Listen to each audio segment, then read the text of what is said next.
चलिए, good morning दोस्तों, कैसे हैं आप लोग। देखिए, वन रक्षक, क्षेत्र रक्षक और जल प्रहरी की जो वैकेंसीज आई है उसमें कुछ बच्चों को बहुत सारे डाउट्स हैं कि कैसे फॉर्म फिल करना है और कौन सी वैकेंसीज हैं, क्या पोस्ट प्रेफरेंस देना पड़ेगा या किस प्रकार से इसके अंदर, क्योंकि सबका एक ही पेपर होगा, कॉमन पेपर होगा।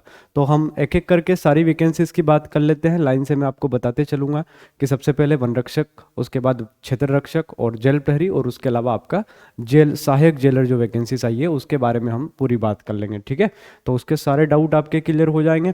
तो सबसे पहले मैं आपको बता दूं कि यहाँ पर जो वैकेंसी निकली है वो निकली है सबसे पहले हमारी वन रक्षक की। अगर हम वन रक्षक की बात करें तो इसमें 1772 टोटल पद हैं, और टोटल पद के अंदर अलग अलग कैटेगरीज के जो पद हैं वो दे रखे हैं। अब सबसे इंपॉर्टेंट बात यह है कि जो पद हैं 1772, इन 1772 जो पद हैं इनके जिले वाइज अलग अलग आपको पोस्ट मिलेगी, क्योंकि वन रक्षक क्या होता है, एक जिला केडर होता है। जिले केडर का मतलब ये होता है कि मान लीजिए किसी जिले में 15 पोस्ट है तो उस 15 पोस्ट में पोस्ट बढ़ जाएगी, यूआर की अलग पोस्ट चली जाएगी, एससी की अलग चली जाएगी, एसटी की अलग चली जाएगी, ईडब्ल्यूएस की अलग चली जाएगी, इस प्रकार से।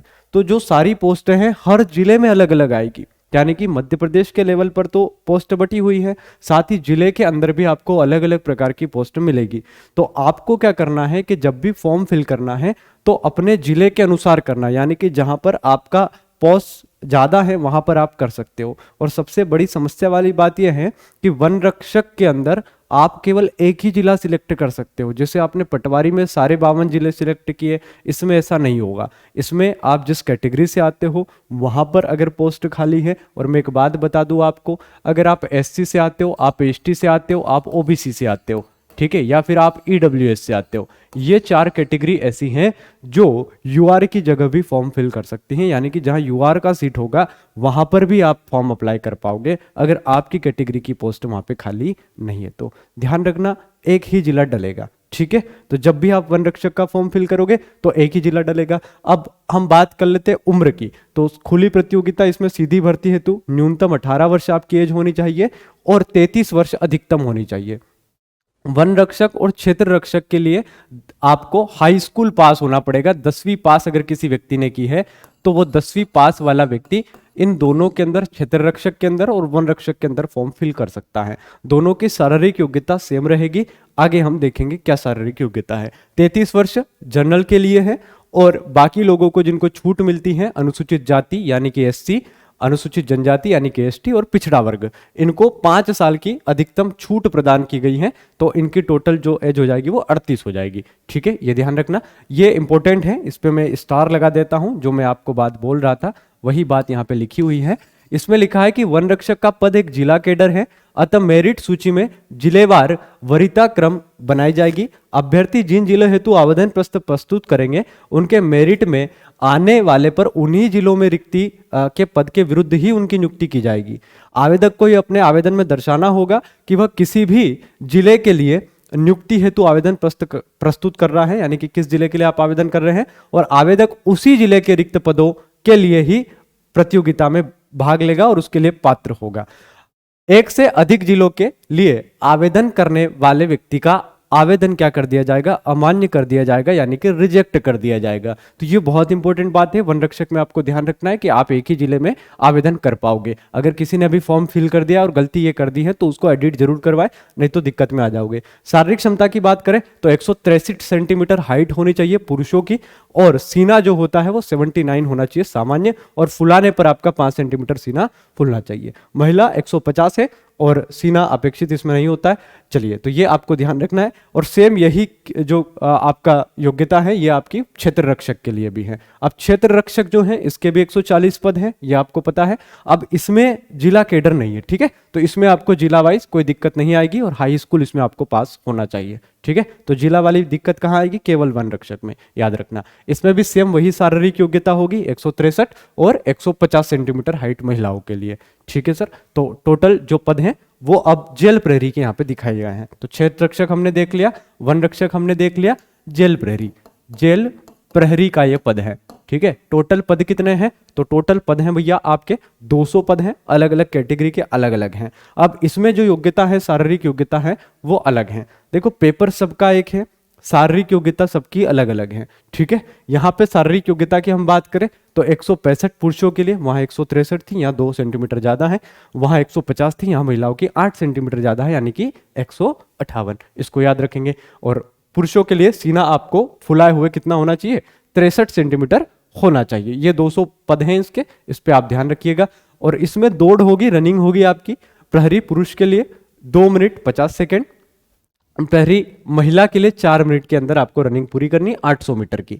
गोला फेंक होगा, ध्यान रखना, अगर आप रनिंग पास नहीं होंगे तो आपको गोला फेंकने नहीं दिया जाएगा, यानी कि पहले रनिंग होगी, जो रनिंग में क्वालिफाइड होगा उन्हीं का जो है गोला फेंक होगा, ठीक है। 16 फीट फेंकना होगा महिलाओं को, और पुरुषों को 20 फीट फेंकना होगा, जो 7.5 किलो का होगा, ठीक है। ये आप पढ़ लीजिएगा, ये नॉर्मल सी बात है, ये आपको ध्यान रखना, ठीक है। यहाँ लिखा है कि दौड़ में क्वालिफाई नहीं होने का वाले व्यक्ति को गोला फेंकने नहीं दिया जाएगा, ठीक है। चलिए, उसके बाद हम बात करते हैं एक सबसे प्रचलित एक परीक्षा थी, जिसे आप जेल डीजे कहते हो या सहायक जेल अधीक्षक कहते हो।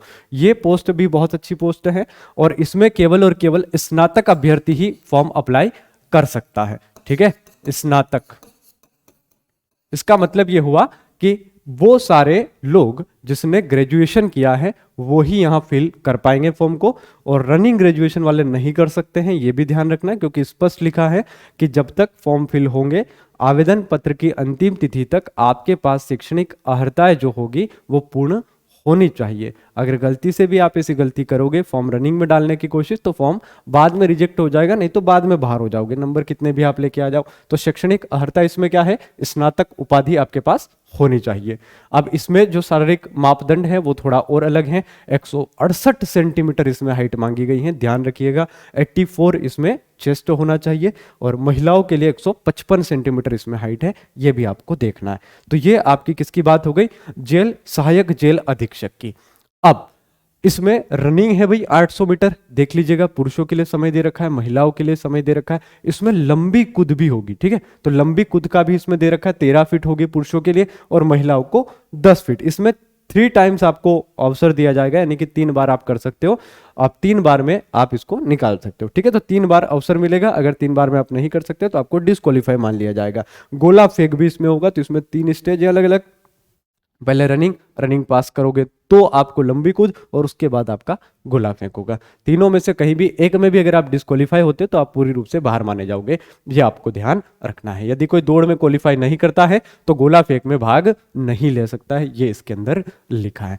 अब ध्यान रखना, यहाँ पे सबसे बड़ी बात ये लिखी है कि इस परीक्षा हेतु ऑनलाइन आवेदन पत्र प्राप्त किए जाएंगे, जिसमें से आवेदक को अपनी शैक्षणिक एवं अन्य अर्हता को ध्यान में रखते हुए ही आवेदन प्रस्तुत करना है। अभ्यर्थी शैक्षणिक अर्हताओं को भली भांति अध्ययन करे, उसके बाद ही फॉर्म फिल करे।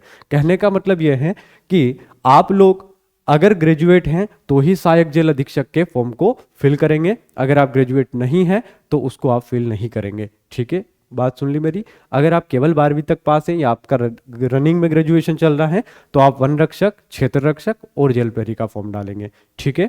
या फिर आप सहायक जेल अधीक्षक का फॉर्म तभी डालेंगे जब आप पूरी तरह से ग्रेजुएट हो जाएंगे। और इस पर स्टार लगाइए, ये सबसे इंपॉर्टेंट बात है जो मैं आपको बता रहा था। इसमें सबसे बड़ी प्रॉब्लम यह है कि आप जिस फॉर्म पे अप्लाई करेंगे वो पोस्ट प्रेफरेंस के रूप में होगा सर। पोस्ट प्रेफरेंस का मतलब ये होता है कि आप जो पहले फॉर्म फिल करोगे ना, उसी पर आपकी योग्यता को चेक किया जाएगा। तो मेरा यह व्यक्तिगत सुझाव रहेगा आप लोगों को कि जो भी व्यक्ति ग्रेजुएट कर चुके हैं या ग्रेजुएशन कर चुके हैं वो सारे के सारे सबसे पहले कौन सी पोस्ट प्रेफरेंस देंगे, जिसे हम सहायक जेल अधीक्षक कह रहे हैं, ठीक है। क्यों सर? क्योंकि मान लीजिए आपने तैयारी बहुत अच्छी की, बहुत अच्छे नंबर आ गए, तो आप सीधे सहायक जेल अधीक्षक का फिजिकल देने के लिए चले जाओगे। आ गई मेरी बात समझ में? तो जिनका ग्रेजुएशन है, चाहे कितनी भी पोस्ट हो, इसमें टोटल 33 पोस्ट है, तो ये मत देखना कि 33 है या कितनी है, आपको पहले यही फिल करना है, क्योंकि बाद में पछताना पड़ेगा। मान लो आपने क्षेत्र रक्षक डाल दिया, 100 नंबर का पेपर है, आपके 89 नंबर आ गए, ठीक है, और आपने सहायक जेल अधीक्षक सबसे नीचे डाला था। आ गई मेरी बात समझ में? तो पहले आपको क्षेत्र रक्षक मिलेगा, सहायक जेल अधीक्षक नहीं मिलेगा। ये होता है पोस्ट प्रेफरेंस, जो पटवारी में भी हुआ है ना। तो याद रखिएगा, सबसे पहले आपको यह फिल करना है, उसके बाद आप क्षेत्र रक्षक कर सकते हो, क्योंकि उसमें जिले वाइज नहीं है। क्षेत्र रक्षक उसमें जिले वाइज आपको नहीं मिलेगी, जितनी भी पोस्ट है। जेल प्रहरी है, जेल प्रहरी, और अंत में आप ले सकते हो वन रक्षक। पहले भी ले सकते हो, कोई दिक्कत नहीं आएगी, क्योंकि समस्या ये है इसमें कि आप केवल एक जिले में अप्लाई कर सकते हो। आपको पद ज्यादा दिख रहे होंगे 1722 कुछ, लेकिन समस्या ये है कि हर जिले में लगभग 30-35 पोस्ट है और एक ही जिले में डाल सकते हो, तो आपके लिए 1722 नहीं है, आपके लिए फिर वही हो जाएगी 30-35 पोस्ट, है ना। तो दिखने में संख्या 1722 ज्यादा लग रही है, लेकिन अगर जिले में अगर बांट दोगे इनको तो वही 30-35 पोस्ट आपको मिलेगी। पोस्ट प्रेफरेंस का ध्यान रखना है, पहली ये पोस्ट प्रेफरेंस आप देख सकते हो, और ग्रेजुएशन वाले सबसे पहले इसको ही रखें बिना आंख बंद करे, ठीक है। चलिए उसके बाद आपको सिलेबस मिल जाएगा, है ना, आप एप्लीकेशन पे भी देख सकते हो। इसके अलावा जो पीडीएफ है इसका, इस पे भी देख सकते हो। फॉर्म बहुत ही आपको ध्यान से भरना है। उसके अलावा हमारे बहुत सारे कोर्सेज चल रहे हैं, उनके बारे में आपको पता होना चाहिए। इसमें जितने भी पोस्ट चल रही हैं, इनका वन रक्षक का बैच हमारे चल रहा है, उसको आप परचेस कर सकते हैं। जेल एसआई का जो है, इसके लिए भी सेम यही कोर्स आपको लेना है। उसके अलावा व्यापम फाउंडेशन अगर आप कोर्स लोगे तो आप पटवारी के अलावा सारी वैकेंसीज की तैयारी कर सकते हो। और सबसे बड़ी बात, जितने भी टेस्ट सीरीज या जो भी टेस्ट सीरीज हमारी हैं, उन सभी एग्जाम्स के लिए आपको मिल जाएगी जो आप यहाँ पे तैयारी करना चाहते हो, क्योंकि सबसे जरूरी होता है टेस्ट लगाना। तो आप सारे टेस्ट सीरीज यहाँ से परचेस कर सकते हो एप्लीकेशन परफेक्शन एकेडमी डाउनलोड करके, और इसके अलावा हमारे बहुत सारे पेड कोर्स का लाभ आप ले सकते हो। ठीक है, बहुत बहुत धन्यवाद।